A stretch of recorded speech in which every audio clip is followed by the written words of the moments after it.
మహిమ కలుగును గాక. అందరం చేతులు పైకెత్తి దేవుని స్తోత్రించదము. స్తోత్రం స్తోత్రం స్తోత్రం స్తోత్రం స్తోత్రం స్తోత్రం స్తోత్రం. ఆయన ప్రేమను స్మరించుకుంటూ దేవుని స్తోత్రించదము. స్తోత్రం స్తోత్రం స్తోత్రం స్తోత్రం స్తోత్రం స్తోత్రం స్తోత్రం. రాజాది రాజ ప్రభువులకు ప్రభువే ఉన్న దేవాది దేవుని స్తోత్రించదము. స్తోత్రం స్తోత్రం స్తోత్రం స్తోత్రం స్తోత్రం స్తోత్రం. దేవునికి మహిమ కలుగును గాక.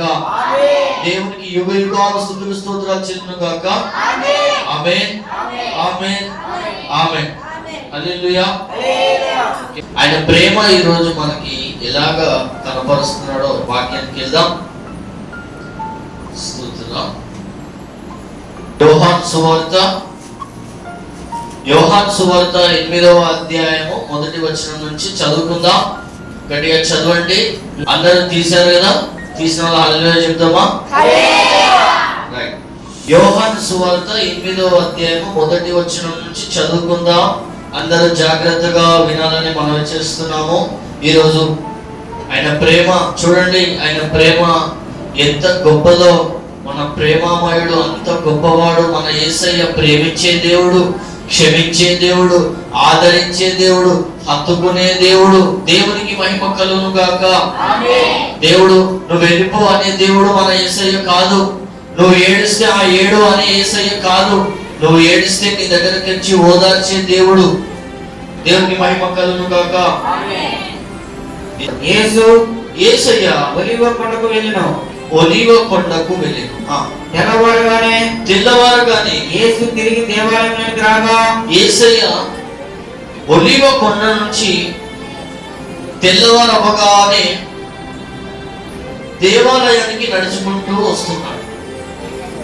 జాగ్రత్త తినండి దయచేసి. పెద్దవాళ్ళు చిన్నవాళ్ళు అందరూ జాగ్రత్త తినండి.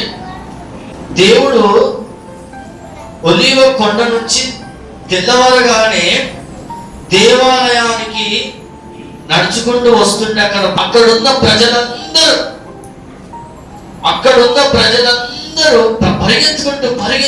పరిగెత్తుకుంటూ యేసయ్య కాడికి వచ్చారు. ఎందుకు? బోధ వినడానికి. చప్పట్లు కొడదామా? గీత బోధ. దేవుడే వాక్యమై ఉన్నాడు. దేవుని బోధ వినడానికి వాళ్ళే పరిగెత్తుకుంటూ యేసయ్య కాడికి వచ్చారు. హల్లెలూయా. ఇప్పుడు ఇక్కడ ఎవరైనా వాక్యం చెప్తామంటే ఎవరైనా పరిగెత్తుకుంటూ వస్తున్నారా? నేను ఇంటికాడ కూర్చొని మంచం మీద ఒదిగింటా, నేను ఆడింటలే. ఏదైనా వాక్యమే కదా, ఆడ కూర్చొని కూడా వినొచ్చు. మరి వాళ్ళెందుకు పరిగెత్తుకుంటా యేసయ్య కాడికి వచ్చిర్రు? మరి మనం ఎందుకు పరిగెత్తుకుంటా మందిరానికి రావద్దు? అర్థమైందండి? అర్థమైన గట్టిగా హల్లెలూయా చెప్తామా? దేవునికి మహిమ కలుగును గాక. వాళ్ళందరూ పరిగెత్తుకుంటూ యేసయ్య కాడికి వచ్చి ఆయన మాట్లాడితే ఆయన మాటలే వాక్యం, వాక్యమే దేవుడు, దేవుడే వాక్యం. దేవునికి మహిమ కలుగును గాక. యేసయ్య మాట్లాడితే ఆయన వాళ్ళందరూ ఉన్న చుట్టూ లెక్కలేని జన సమూహం అందరూ పరిగెత్తుకుంటా యేసయ్య బోధ వినాలని. యేసయ్య మాట్లాడే మాటలు ఎంతో అందంగా రుచికరంగా ఉంటాయి దేవుడి వాక్యాలు. అందుకే రుచి చూడుడి, దేవుడిని రుచి చూసి తెలుసుకోవాలన్న కీర్తన గ్రంథంలో ఉంది. రుచి చూసి తెలుసుకోవాలండి దేవుని మహిమ కలుగును గాక. దేవుని మాటలు దేవుడు రుచికరమైనవి అని అర్థం కాక ఎంతో మంది దేవుడి నుంచి తొలగిపోతున్నారు కాదా? దేవుని మందిరానికి రాలేకపోతున్నారు.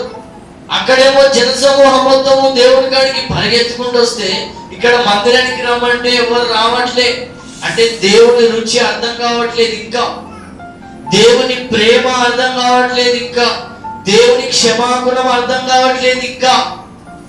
ఇంకెప్పుడు అర్థమవుతుందండి? మరణించిన తర్వాత అర్థం చేసుకోవడానికి ఏముండదు. ఎంతో మంది ఎన్నో రకాలుగా యేసయ్య గురించి విమర్శలు మాటలు మాట్లాడతారు. దేవుని గురించి అసలు దేవునికి ఎవరైనా సాటి అయి ఉన్నవారు ఎవరైనా ఉన్నారా? లేదు. ఆయన ప్రేమని తెలుసుకోండి రండి, ప్రేమని తెలుసుకోండి అంటే ప్రేమ వరకు నచ్చట్లే ఇప్పట్లో.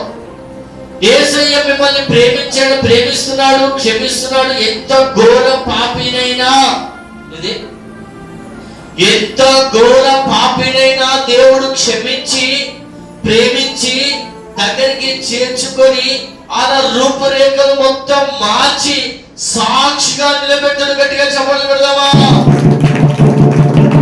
దేవునికి మహిమ కలుగును గాక. దేవుడు గొప్పవాడండి. ఒక్కసారి ఆయన కాడికి వచ్చి ప్రేమ తెలుసుకోండి, ఆయన ఏంటో తెలుసుకోండి. తెలుసుకోకుండా ఇష్టం వచ్చినట్టు మాట్లాడడం కాదు. ఒక్కసారి మందిరానికి వచ్చి ఆయన ప్రేమను తెలుసుకో, ఆయన క్షమించే గుణాన్ని తెలుసుకో. నువ్వు జీవితంలో విడిచిపెట్టవు. మనము దేవుని జీవితంలో విడిచిపెట్టము. ఆయన ప్రేమను తెలుసుకుంటే, ఆయన క్షమించే గుణాన్ని తెలుసుకుంటే జీవితంలో యేసయ్యని విడిచిపెట్టం. యేసయ్య లాంటి ప్రేమించేవారు ఈ ప్రపంచం పైన గాని కింద గాని ఎక్కడ గాని పుట్టబోరు లేరు. హల్లెలూయా. దేవుడు ఒక్కడే, యేసుక్రీస్తు. ఆయనే మనల్ని ఎంతగానో ప్రేమించి పరలోకము నుండి శరీరధారి బలి అర్పించుకున్నాడండి. మన కోసం ఎవరైనా బలి అర్పించుకున్నారా? మన కోసం ఎవరైనా గాయపడుతున్నారా? మన కోసం ఎవరైనా శిలువయాగం అయ్యారా? మన కోసం ఎవరైనా ఏ త్యాగమైనా చేశారా? ఏ త్యాగము మానవుల కోసం చేయలే, కానీ ఒకే ఒక్కరు చేశారండి. ఆయనే నజరేయుడగు యేసుక్రీస్తు. గట్టిగా చప్పట్లు కొడదాం. హల్లెలూయా. శ్రద్ధగా దేవుని వాక్యాన్ని విందాం. ఎవరు కూడా ఈ వాక్యం మిస్ కావద్దు. చదవండి.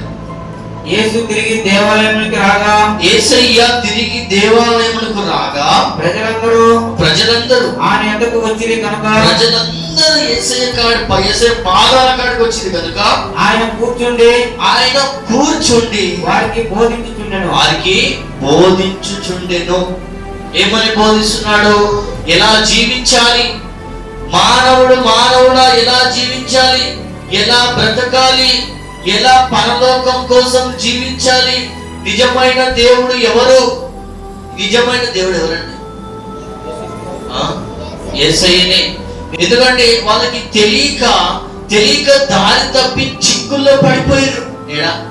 చిక్కుల్లో పడిపోయారు. ఆ చిక్కు విప్పి సరి అయిన మార్గంలో నడిపించడానికి దేవుడు వచ్చిండండి. దేవునికి మహిమ కలుగును గాక. బంధకంలో పడిపోయి ఉన్నారు, చిమ్మ చీకట్లో పడిపోయి ఉన్నారు, చీకట్లో పడిపోయి ఉన్నారు, వెలుగులో రాలేదు. చీకట్లో పడిపోయి ఉన్న వారికి దేవుడు వెలుగునివ్వడానికి దేవుడు దిగి వచ్చాడండి. దేవునికి మహిమ కలుగును గాక. ఆమేన్.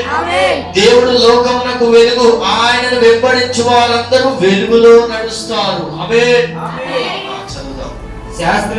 శాస్త్రులను పరిసయ్యులను వ్యభిచారమందు పట్టుబడిన ఒక స్త్రీని తోడుకొని వచ్చి, అక్కడ దేవుడు బోధిస్తున్నాడు ప్రతి ఒక్కరికి.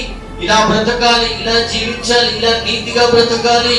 ఈ లోకం శాశ్వతం కాదు, దేవుడే శాశ్వతము. పరలోకం ఉంది, నరకం ఉంది అని దేవుడు అందరికి పూసగుచ్చినట్టు చెప్తున్నాడు. పూసగుచ్చినట్టు అందరికి చెప్తున్నాడు. నరకం ఉంది, పరలోకం ఉంది. అందరూ నీతిగా బ్రతకండి, నిజాయితీగా బ్రతకండి, ప్రేమగా బ్రతకండి, ఒకరినొకరు ఆదరించుకోండి, ఒకరినొకరు క్షమించుకోండి అని దేవుడు అందరికి చెప్తుంటే అక్కడ ఉన్న జనాలందరూ కొంతమంది ఉన్నారు దేవుని మీద పగబట్టిరు. ఎవరి మీద? యేసయ్య మీద పగబట్టిన వాళ్ళు ఉన్నారా? లేరా? ఇప్పట్లో లేరా? ఎవరైనా మంచి మాటలు చెప్తే వాళ్ళకి వ్యతిరేకంగా ఉన్న వాళ్ళు పగబడుతున్నారు. అంటే వీళ్ళకి మంచి మాటలు నచ్చవు. యేసయ్య మాటలే మంచి మాటలు, యేసయ్య మాటలే ప్రేమించే మాటలు, యేసయ్య మాటలే క్షమించే మాటలు, యేసయ్య మాటలే ఆదరించే మాటలు. ఈ మాటలు నచ్చవు. ఎవరికి నచ్చవు అంటే ఎవరైతే ఈ ప్రేమించే తత్వము ఉండరో, ఎవరైతే క్షమించే తత్వము ఉండరో, ఎవరైతే క్రూరంగా ప్రవర్తిస్తారో వాళ్ళకి ఈ మంచి మాటలు నచ్చవు. హల్లెలూయా, హల్లెలూయా. అర్థమైందండి? ఎవరికి నచ్చవు? ప్రేమించే తత్వము లేని వారికి, క్షమించే తత్వము లేని వారికి యేసయ్య మాటలు చెప్తే నచ్చవు. మరి యేసయ్య మాటలు ఎవరికి నచ్చుతాయి అని అంటే ప్రేమించాలి, క్షమించాలి, ఆదరించాలి. ఈ లోకం శాశ్వతం కాదు, దేవుడే శాశ్వతము. నా కోసం శిలువ యాగమైన ఆ దేవుడే నాకు శాశ్వతము. ఏ మనుషుడు కూడా నా కోసము బలి అర్పించుకోలే. ఏ మనుషుడు, ఏ దేవుడు కూడా, దేవుడు అర్పించుకునే వాళ్ళు ఎవరు కూడా నా కోసం ఎవరు ఏ త్యాగం చేయలేదు. కానీ నా కోసం త్యాగం చేసింది యేసు క్రీస్తే. నమ్మిన వాళ్ళందరూ కట్టే చప్పట్లు కొడదామా? అయితే అక్కడ శాస్త్రులు, పరిసయ్యులు దేవునికి వ్యతిరేకంగా ఉన్నవాళ్ళు, దేవునికి వ్యతిరేకంగా ఎవరు ఉంటారని చెప్పిన ఇప్పుడు నేను, ప్రేమ లేని వాళ్ళు, క్షమించే గుణము లేని వాళ్ళు, ఆదరించే గుణము లేని వారు దేవునికి వ్యతిరేకంగానే ఉంటారు. దేవునికి వ్యతిరేకంగా ఎందుకు ఉంటారు అంటే వీళ్ళకి ప్రేమ నచ్చట్లే, క్షమించే తత్వం నచ్చట్లే, ఆదరించే తత్వం నచ్చట్లే. ఎందుకు నచ్చట్లంటే వీళ్ళు ఎప్పుడు క్రూరములతో నిండిపోయి ఉన్నారు. వాళ్ళ జీవితాలు ఎప్పుడు మార్చుకోవడానికి వాళ్ళకి ఇష్టం లేదు. వాళ్ళ జీవితాలు, ఆ క్రూరత్వమైన జీవితాలు మార్చుకోవడం వాళ్ళకి ఇష్టం లేక దేవుడు అంటే ఇష్టం ఉండట్లే. ఎందుకంటే మన దేవుడు ప్రేమించే దేవుడు, ఆదరించే దేవుడు, హత్తుకునే దేవుడు, క్షమించే దేవుడు. నువ్వు ఏడుస్తే నీ దగ్గరకు వచ్చి కన్నీళ్లు తుడిచే దేవుడు. దేవునికి మహిమ కలుగును గాక. స్క్రీన్ వేద్దామండి. స్క్రీన్ ఇస్తే లైట్లు అన్ని పని చేయాలి. సరే, ఈ స్క్రీన్ వచ్చే వారం పెద్దాం. శాస్త్రులు, పరిసయ్యులు వ్యభిచారమందు పట్టబడిన ఒక స్త్రీని తోడుకొని వచ్చి ఆమెను మధ్య నిలవబెట్టి, చూడండి చాలండి, వ్యభిచారమందు పట్టబడిన ఒక స్త్రీని శాస్త్రులు, పరిసయ్యులు, దేవుడు బోధిస్తుంటే అక్కడ శాస్త్రులు, పరిసయ్యులు, ఇక్కడ కూడా ఎవరైనా తప్పు చేస్తే ఎప్పుడెప్పుడు దొరకబట్టుకుందామా అని చూస్తాం కదా. తప్పు చేయాలని కాకుండా సడన్ గా ఏదైనా బై మిస్టేక్ లో ఏదైనా పొరపాటు జరిగిందంటే ఎప్పుడెప్పుడు వీళ్ళని నిలదీద్దామా, ఎప్పుడెప్పుడు ఇక్కడ వీళ్ళని నిలబెడదామా, ఎప్పుడెప్పుడు వీళ్ళ గురించి చెడ్డ ప్రచారం చేద్దామా, ఎప్పుడెప్పుడు వీళ్ళ గురించి మొత్తం బయటపడేట్టు చేద్దామా. ఇప్పుడే ఇక్కడ జనాలు అప్పుడున్నారండి, అప్పటి నుంచి ఇప్పటిదాకా ఉన్నారు. వాళ్ళని మార్చడానికి దేవుడు వచ్చింది. అలా కాదు, ఇలా నీతిగా నిజాయితీగా బ్రతకాలి, ప్రేమించాలి, క్షమించాలి అనేటువంటి బతుకు ఇలా నేర్పించడానికి దేవుడు వచ్చాడు. దేవునికి మహిమ కలుగును గాక. దేవుడు వచ్చి ఎలా జీవించాలో నేర్పించిపోయాడు. ఆయనలాగా జీవించాలి. యేసయ్యని మనలో ధరించుకొని యేసయ్యలాగా జీవించదుము గాక. శాస్త్రులు, పరిసయ్యులు వ్యభిచారమందు పట్టబడిన ఒక స్త్రీని తోడుకొని వచ్చి ఆమెను మధ్య నిలవబెట్టి యేసయ్య మధ్య నిలబెట్టారు. యేసయ్య బోధించుచుండగా ఆ స్త్రీని మెడ పట్టుకొని, జుట్టు పట్టుకొని, లాక్కొని వచ్చి యేసయ్య కాడ మధ్యలో బోధిస్తుండగా మధ్యలో నిలబెట్టేసారు. అక్కడ ఎంతమంది పబ్లిక్ ఉన్నారు అని అంటే అక్కడ బోధ వినే వాళ్ళందరూ ఉన్నారు. ఈ శాస్త్రులు, పరిసయ్యులు మొత్తం పబ్లిక్ మొత్తం నిండిపోయారు. యేసయ్య ఒక్కడున్నాడు.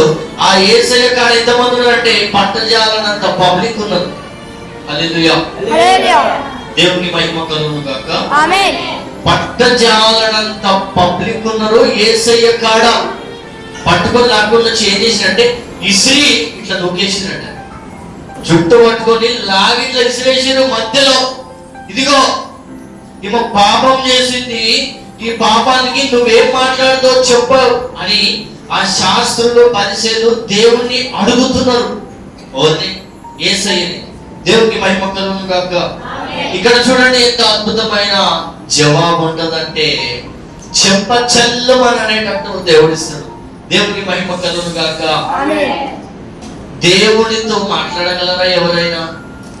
కానీ సాతాను సంబంధులే కదా దేవునికి వ్యతిరేకంగా మాట్లాడేది. దేవుని సంబంధం మాట్లాడతారా? యేసయ్య సంబంధులు దేవునికి వ్యతిరేకంగా మాట్లాడరు.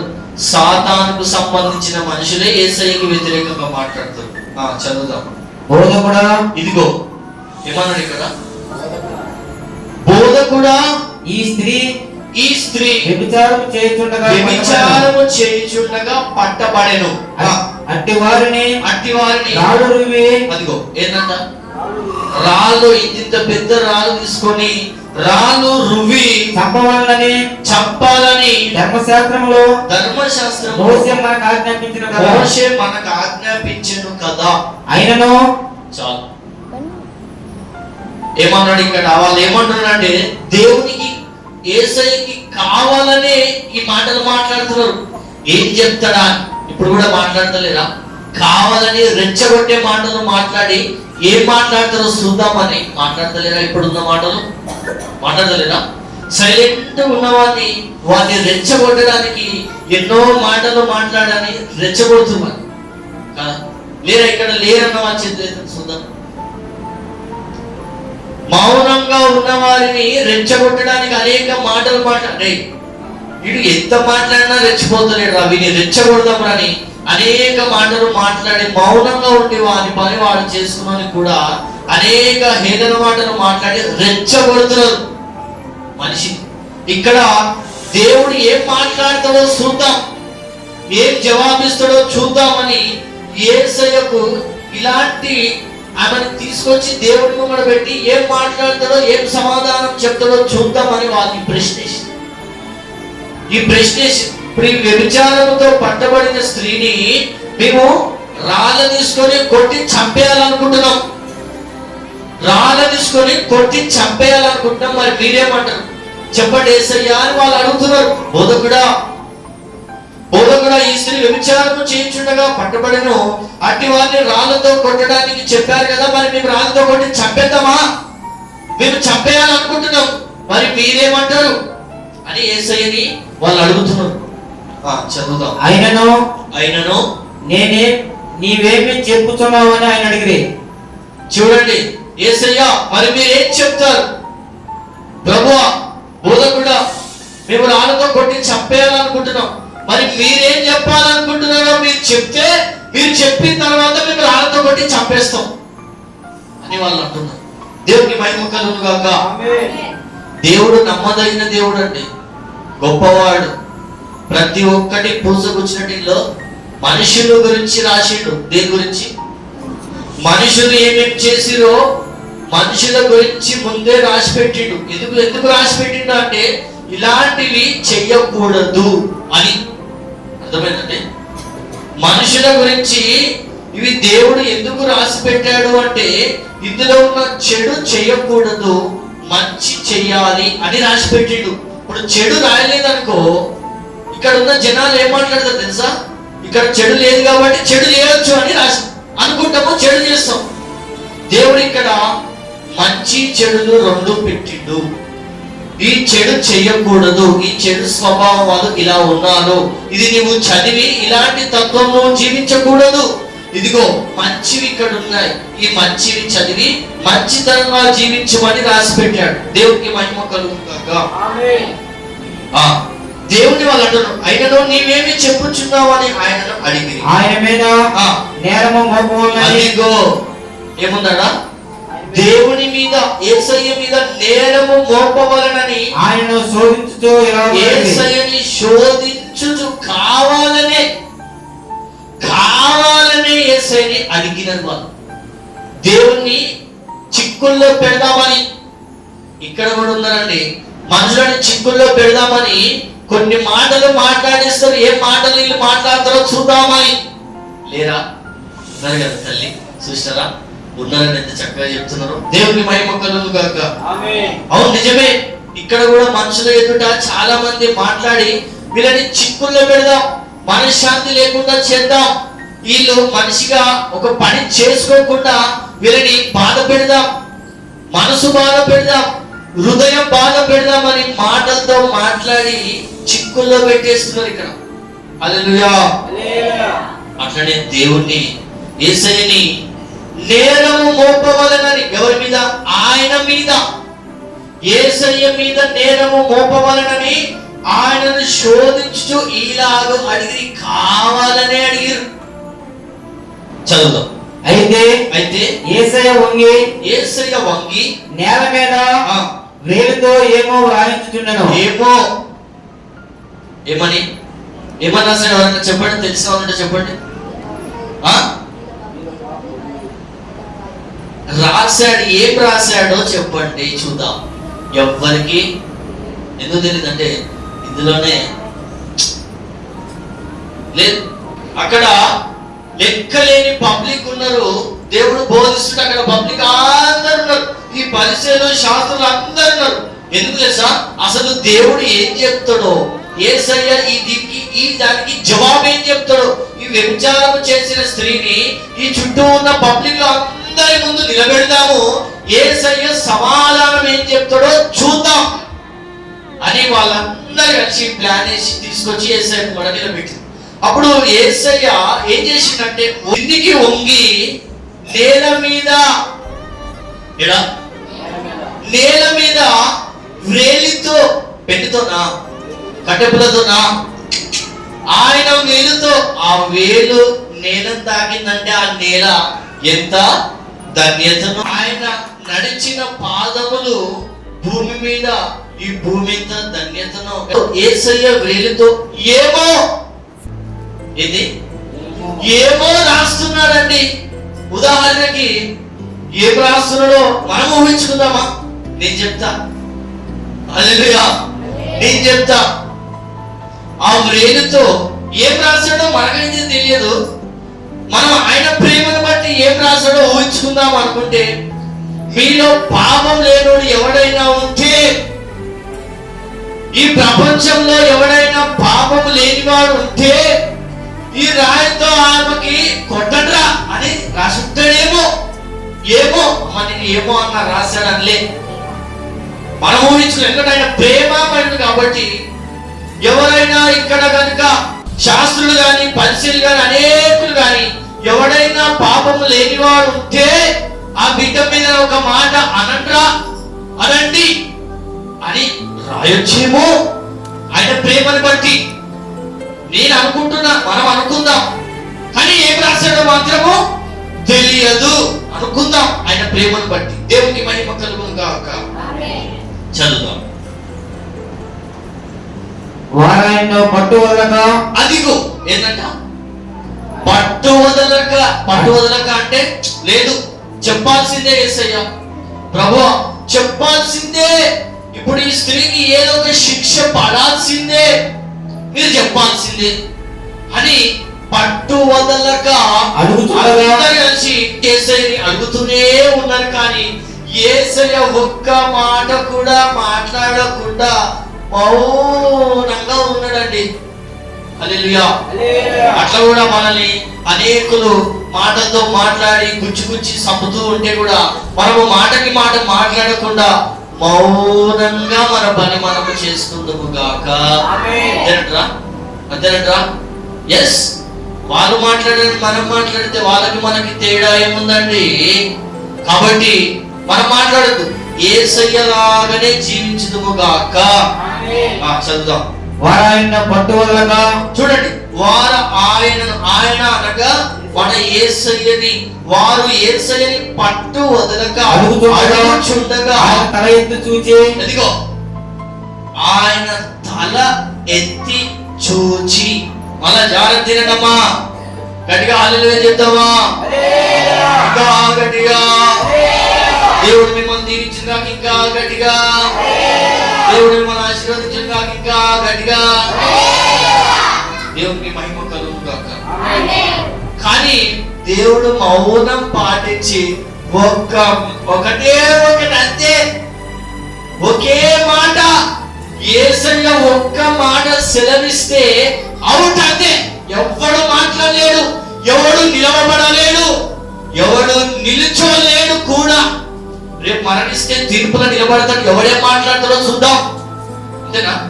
రేపు ఇక్కడ అందరు అనేకులు దేవుడికి వ్యతిరేకంగా మాట్లాడుతున్నారు, యేసయ్యకి వ్యతిరేకంగా మాట్లాడుతున్నారు. వాళ్ళందరూ రేపు తీర్పు రోజున ఏం మాట్లాడుతారో చూద్దాం. ఎందుకో ఈ భూమి శాశ్వతమా? చెలరేగిపోతున్నావు, ఇష్టం వచ్చినట్టు దేవుని గురించి మాట్లాడుతున్నావు, అసలు నువ్వు దేవునితో పెట్టుకుంటున్నావు, అది మర్చిపోతున్నానండి. ఆకాశాన్ని భూమిని సమస్తాన్ని సృష్టించిన యేసయ్యతో పెట్టుకుంటున్నావు, యేసయ్య గురించి వ్యతిరేకంగా మాట్లాడుతున్నావు. ఇక్కడ బైబిల్లో మౌనంగా ఉన్నట్టే ఇప్పుడు కూడా మౌనంగానే ఉంటుండు. ఎందుకంటే ఛాన్స్ ఇస్తున్నాడు మారడానికి. మార్పు చెందడానికి దేవుడు ఛాన్స్ ఇస్తున్నాడు. నిన్ను పుట్టించిన వాడు నిన్ను తీసేయలేడా? చెప్పండి అండి, తీసేయలేడా? కానీ ఇంకా తీసేసలేడా అంటే దేవుని ప్రేమ. గట్టిగా చెప్పండి కొడతామా? దేవుని ప్రేమే ఇంతవరకు మనల్ని సజీవ లెక్కలో ఉంచింది. ఆయన కృపే. ఎంతటి వారినైనా, ఎంతటి మాటలు మాట్లాడే వారినైనా, ఎంత శత్రువులనైనా, ఎన్ని దూషణ మాటలు మాట్లాడే వారినైనా, ఎంత పాపములో మునిగిపోయి పాపం చేస్తున్నా, పాపము మాటలు మాట్లాడుతున్నా, దేవుడు ఇంకా మౌనంగా మన ఎడల కృప చూపుచూ ఉన్నాడు, దీర్ఘ శాంతంతో ఉన్నాడు. అంటే ఆయన ప్రేమ, ఆయన క్షమాగుణం. గట్టిగా చెప్పగలుగుతాం దేవునికి. దేవునికి మహిమ కలుగును గాక. ఎంతసేపు అండి, పుట్టించిన వాడు తీసేయలేడా? అవునా? ఇప్పుడు ఈ భూమి ఆకాశాన్ని పుట్టించిండు, రేపు ఆయన రాకడొస్తే ఇది అంతం అవ్వదా? పోతుంది. పుట్టించిన వాడు తీసేయగలడు. ఇంకా మనం సజీవ లెక్కలో ఉన్నామంటే ఆయన కృప, ఆయన కృప, ప్రేమ. దేవునికి మహిమ కలుగును గాక. ఇక్కడ చూడండి, తల ఎత్తి ఏంటంట, కింద ఏదో రాస్తా ఉన్నాడండి, ఏదో రాస్తా ఉండి తల ఇలా పైకి ఎత్తిండండి. ఏంది? తల ఇట్లా రాస్తా ఉంటే, ఇప్పుడు నేను యేసయ్య గురించి చెప్పిన, ఆ శాస్త్రులు పరిశీలన గురించి చెప్పిన, అక్కడ ఉన్న పబ్లిక్ గురించి చెప్పిన. కానీ మీరు ఒకటి ఆలోచించుకోండి, 100,000 పబ్లిక్ లో ఉన్న మధ్యలో, శాస్త్రులు పరిశీలన మధ్యలో ఆ స్త్రీ ఎలా ఉండగలిగిందండి? అక్కడ స్త్రీ గురించి ఆలోచించారా? ఎలా ఉండగలిగింది అక్కడ? అంత మందిలో వేరే వాళ్ళు ఉంటే పారిపోయేవాళ్ళు, వేరే వాళ్ళు ఉంటే తప్పించుకొని పారిపోయేవాళ్ళు. కానీ ఆ పారిపోయే ఆ బిడ్డ అక్కడనే పాస్ మార్కులు కొట్టేసి కదా. గట్టిగా చెప్పలు కొడదామా? అక్కడనే పాస్ మార్కులు కొట్టేసింది. ఎందుకో తెలుసా? నువ్వు ఎప్పుడైతే పాపము చేశానని తలదించుకొని ఒప్పుకున్నావో అప్పుడు దేవుడు నిన్ను క్షమించేశాడు.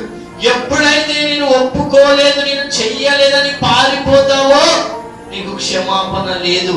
అక్కడ చేసిన స్త్రీ గొప్పతనం ఏంటంటే, అంతమంది ఉన్నా కూడా, యేసయ్య ఉన్నా కూడా పారిపోకుండా దేవుడి యొక్క అక్కడే నిల్చొని తల దించుకొని కింద మాత్రమే చూస్తుంది.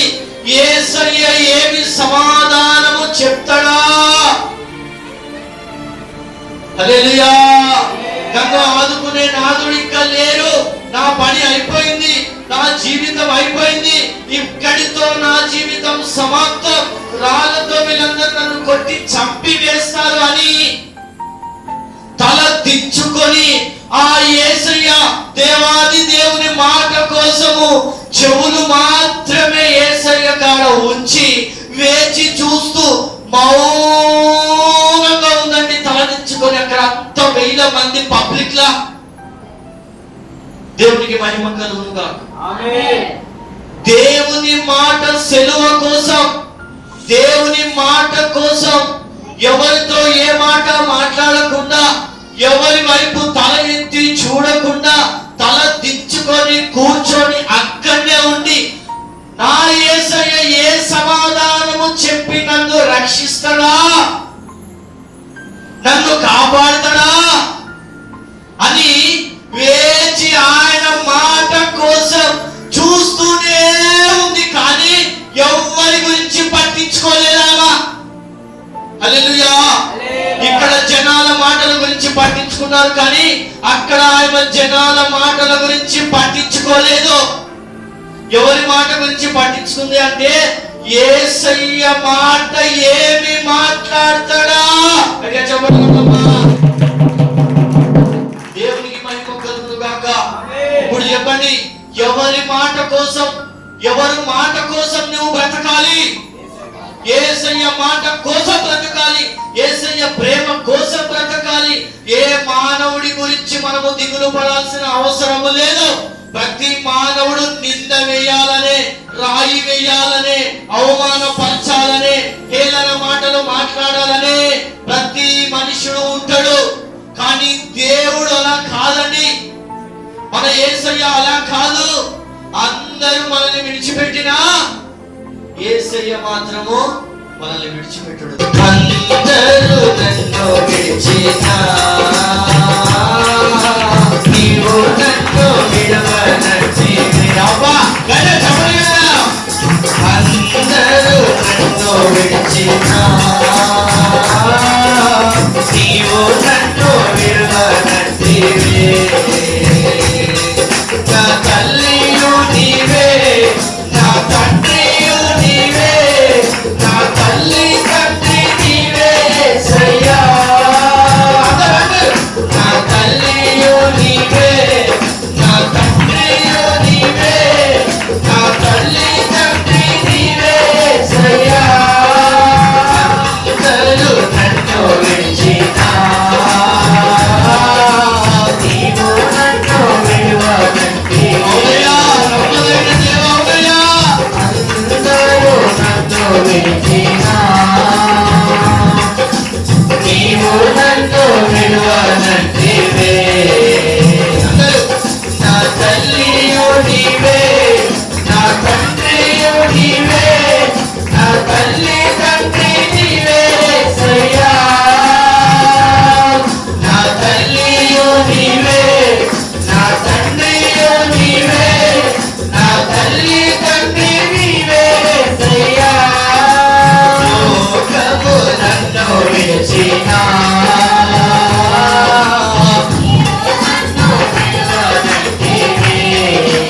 లోకము నన్ను విడిచినా నీవు నన్ను విడువనంటివి. నా బంధువు నీవే, నా బంధువు నీవే యేసయ్యా. నా బంధువు నీవే, నా మిత్రుడు నీవే, నా బంధువు నీవే యేసయ్యా. అందరూ నన్ను విడిచినా నీవు నన్ను విడువనంటివి. అందరూ నన్ను విడిచినా నీవు నన్ను విడువనంటివి. నా తల్లియు నీవే, నా తండ్రియు నీవే, నా తల్లి తండ్రి నీవే యేసయ్యా. హల్లెలూయా, హల్లెలూయా. దేవునికి మహిమ కలుగును గాక.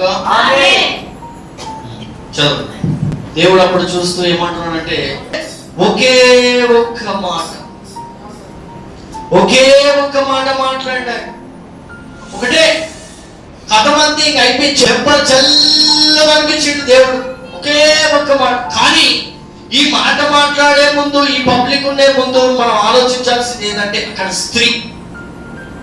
అందరూ వాళ్ళేం చెప్తారా, ఈయనేం చెప్తారా అని, కానీ ఆ స్త్రీ దిగులుతో, బాధతో వేచి చూస్తా ఉంది ఆయన మాట కోసం, ఆయన సెలవు కోసం.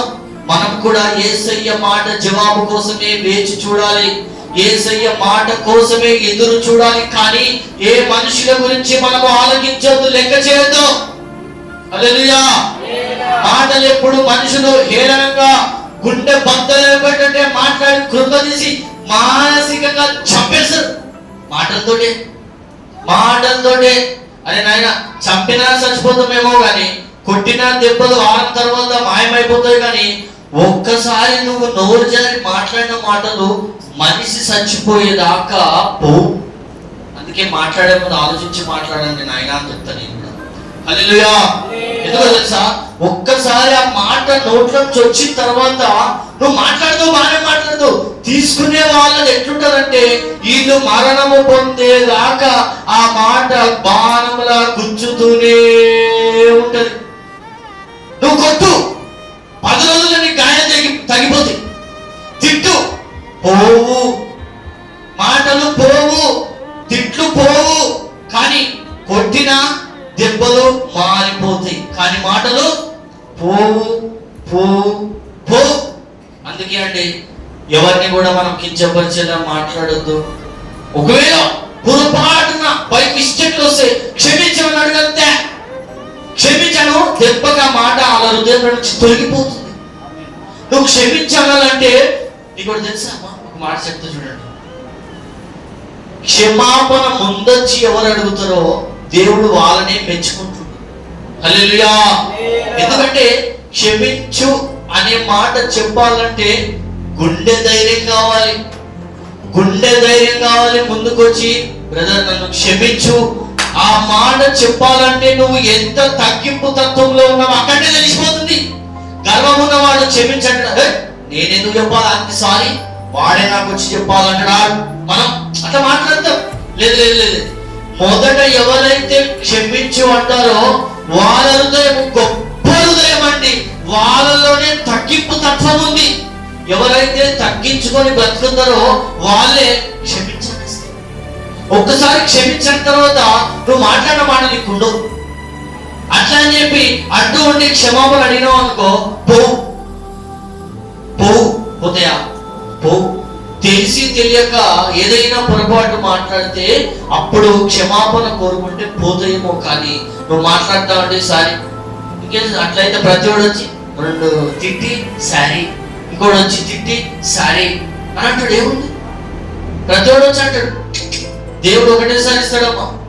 అది హృదయపూర్వకంగా మనసు అంతరంగంలో నుంచి రావాలి, అది క్షమాపణ. హల్లెలూయా. కొంతమంది మాట వరుస కూడా సారీ చెప్తారు, వాళ్ళ రూపురేఖలు తెచ్చిపోతాయి చూస్తే. ఎందుకు తెలుసా, సారీ కదా చెప్తే ఏమైంది, శారీ అని చెప్పేసి ఇంకా లగవలకు ఇంకా ఎంత తిరిగి కూడా చూడరు. ఆ సారీ చెప్పినా కదా ఇంకా నేనెందుకు మాట్లాడేదని వెళ్ళిపోతారు. అది పనికిరాని సారీ. నిజమైన క్షమాపణ ఎలా ఉంటది అని అంటే హృదయపూర్వకంగా బాధ ఉంటది. ఒకసారి మనం మాట్లాడినప్పుడు అదే మాటను మనం తీసుకుంటే ఎట్లుంటుంది చెప్పండి సుధా. కాబట్టి ఎవరిని కూడా కించపరచుద్దండి. దేవుడికి మహిమ కలుగును గాక. ఇక్కడ దేవుడు ఆయన తల ఎత్తి, మన యేసయ్య తల ఎత్తి చూచి మీలో పాపం లేని ప్రపంచంలో ఏంటిదన్న, మీలో ఈ ప్రపంచంలో అని నేనే చెప్తున్నా. ఎందుకంటే ఒక్కడు కూడా పరిశుద్ధంగా లేడు, ప్రతి ఒక్కడు పాపము చేసిన వాడే. ఎవ్వడు కూడా నీతిమంతుడు కాదు. నీతిమంతుడు పరిశుద్ధుడు ఒక్కడే, ఆయనే నజరేయుడగు యేసుక్రీస్తు. దేవునికి మహిమ కలుగును గాక. చప్పుడు కూడా మనగానే పడుకున్న వాళ్ళందరూ లేస్తారు. హల్లెలూయా. ఆ డబ్బు సౌండ్ వినవాడగానే పడుకు. దేవునికి మహిమ కలుగును గాక. తల ఎత్తి దేవుడు వాళ్ళతో మాట్లాడుతున్న మాట వందల వేల మందితో. అక్కడ వేల మంది పబ్లిక్ ఉన్నారు.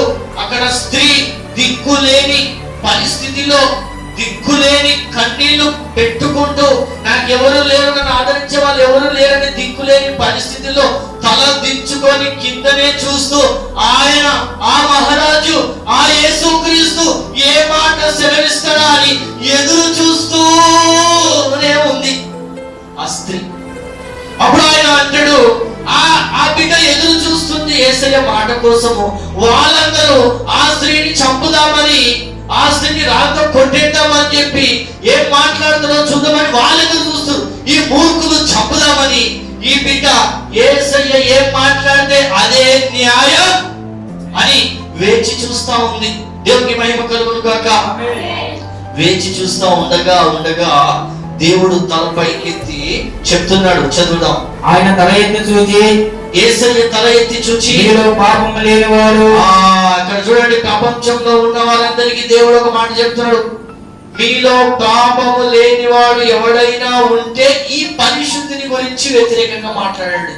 అంతే, ఒకటే మాట.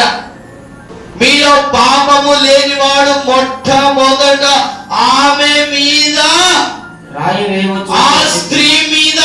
ఆ స్త్రీ అక్కడనే కూర్చొని చూస్తా ఉంది. ఆ స్త్రీ తల ఎత్తి దేవుడిని చూడట్లా, తల దించుకొని సమాధానం ఏం చెప్తుందా అని చూస్తా ఉంది. ఆ మహారాజు యేసుక్రీస్తు ఏం మాట్లాడతాడా, ఏమి జవాబు చెప్తాడా వాళ్ళకి. వాళ్ళేమో రాళ్ళతో కొట్టేద్దామనున్నారే, నేను చచ్చిపోవడానికైనా సిద్ధమే, కానీ నా దేవుడు నజరేయుడైన యేసుక్రీస్తు మాట ఇస్తే, ఆయన మాట సెలవిస్తే, ఆయన మాటకి నేను లోపడుతా అని పారిపోలేదాయమా, అక్కడనే ఉంది. యేసయ్య మాటను బట్టి దేవునికి మహిమ కలుగును గాక. అప్పుడు దేవుడు అంటున్నాడు, మీలో పాపము లేనివాడు మొట్టమొదట ఆమె మీద రాయి వేయవచ్చును అని దేవుడు ఒకే ఒక్క మాట. దేవుడు ఎక్కువ మాట్లాడు. ఈ దేవుడు పదే పదే మనలాగా లబో లబో లబో లబో అని మాట్లాడాడు. ఒకే ఒక్క మాట మాట్లాడితే అవునంటే ఎవడు పనికిరాడు. అసలు ఈ భూమి మీద ఎవడు పనికిరాడు. దేవుడు మాట్లాడితే ఒక్క మాట సెలవిస్తే, హల్లెలూయా, మాట మాత్రం ఆయన సెలవిస్తే అవుట్ అంతే. ఆ మాటే దేవుని వాక్యం. గట్టిగా చెప్పకూడదమ్మా. దేవునికి మహిమ కలుగును గాక. మీలో పాపము లేనివాడు మొట్టమొదట ఆమె మీద రాయి వేయవచ్చునని వారితో చెప్పగా, మరలా వంగి నేల మీద వాయుచుండెను. ఏం చేసిండో తెలుసా దేవుడు? ఆ ఒక్క మాట మాట్లాడి ఇంకేం మాట్లాడలే, ఇంకేం జవాబు చెప్పలే, ఇక వేరే మాట లేదు. ఇక ఆ ఒక్క మాట చెప్పేసి మరలా మౌనముగా మరలా తలదించుకొని ఏదో రాస్తా ఉన్నాడు. హల్లెలూయా, హల్లెలూయా. ఏదో రాస్తా ఉన్నాడు. మరలా వాళ్ళకి జవాబిచ్చి తల దించుకొని మరలా ఏదో రాస్తా ఉన్నాడు. అంటే దీని ప్రకారం ఏంది? వాళ్ళకి చెప్పేసిన ఆన్సర్ ఏమని? మీలో ఎవడైనా పాపము లేనివాడైతే ఆ రాయితో ఆమెను కొట్టండి అని ఫ్రీడమ్ ఇచ్చేసిండు. దేవుడు అడ్డుపడ్డా, నిలబడ్డా, కొట్టొద్దు అన్నడా?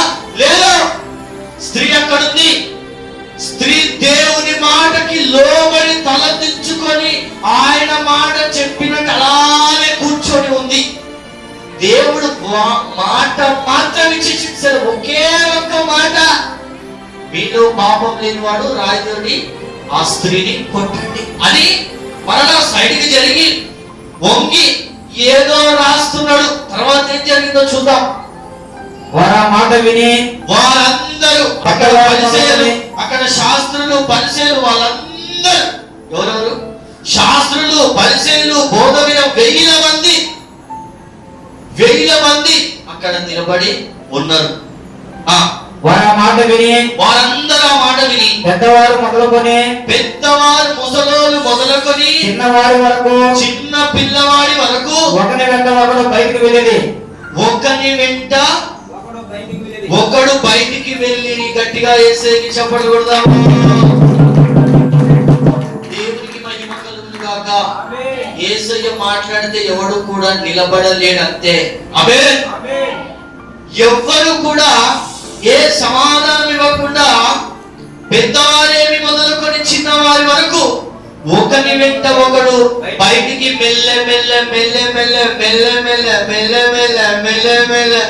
మెల్ల ఒక్కొక్కడు జారుకొని ఒక్కొక్కడు బాబు నాకు తెలియదు, నాకు ఈ గురించి నాకు తెలియదు అని ఒక్కొక్కడు పోతలే ఉంది. నాకు తెలియదు, ఈ స్త్రీ గురించి నేను మాట్లాడు నాకు తెలియదు అని ప్రతి ఓడు పోతుడు.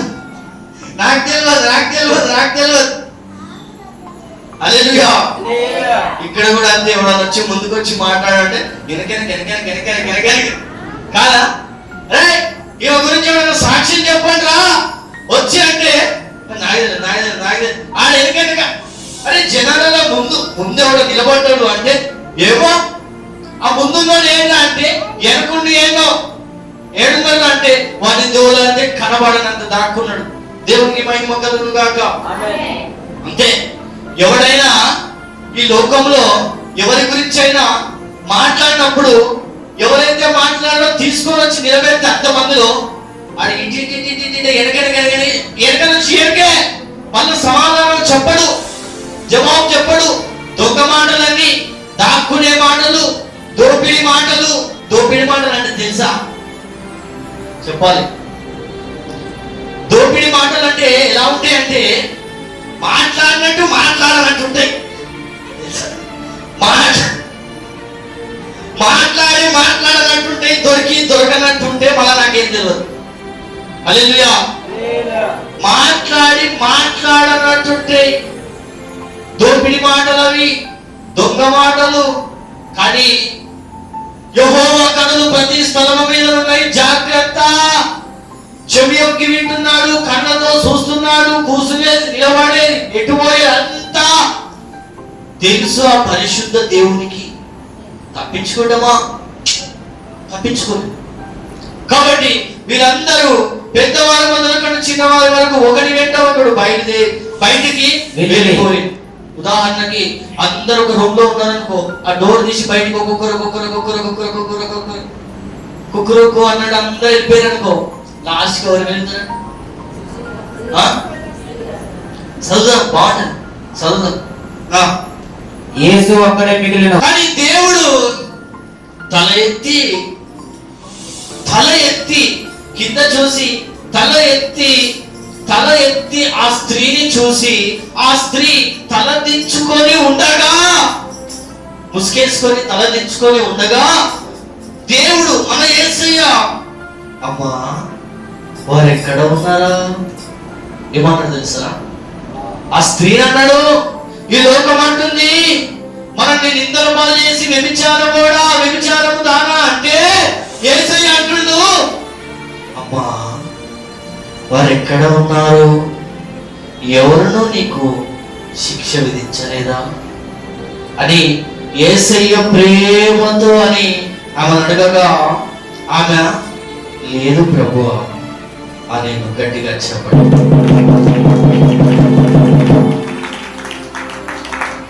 అందుకు యేసయ్య, నేను నీకు శిక్ష విధింపను,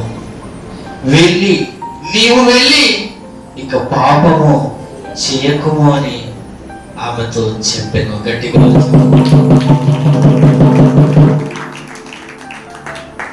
దేవునికి మహిమ కలుగును గాక. ఈ వాక్యం చదువుతున్నప్పుడు నా గుండె కలిపినాడు.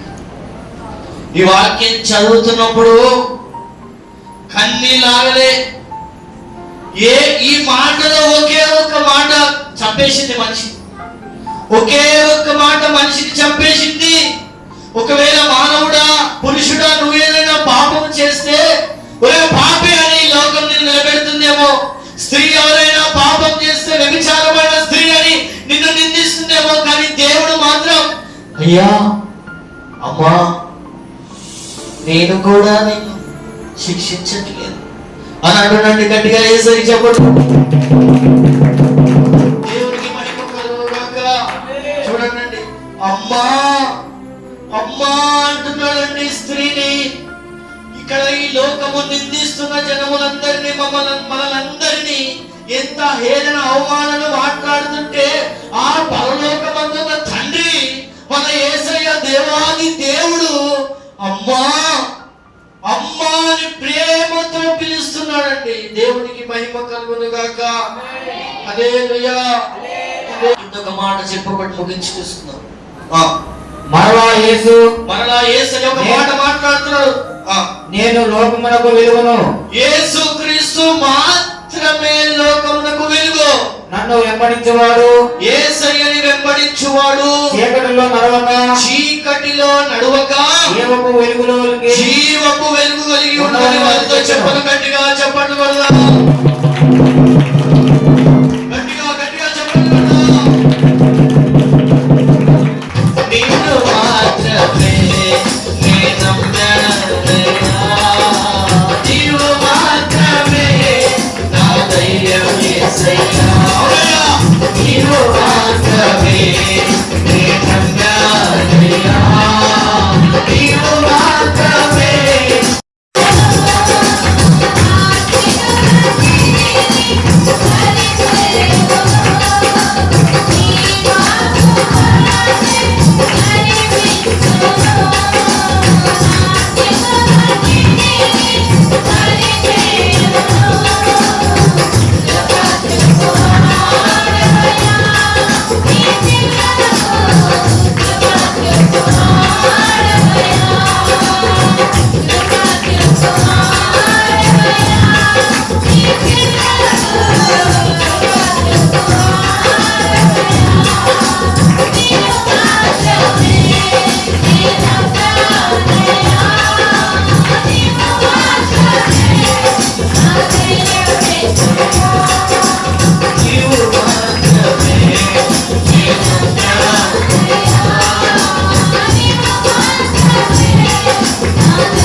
నీవు మాత్రమే నా దైవం యేసయ్యా నీ కాపుదలనే నడిపించెను నా సిరులన్నిటినీ సరిచేయును నీ కాపుదలనే నడిపించెను నా సిరులన్నిటినీ సరిచేయును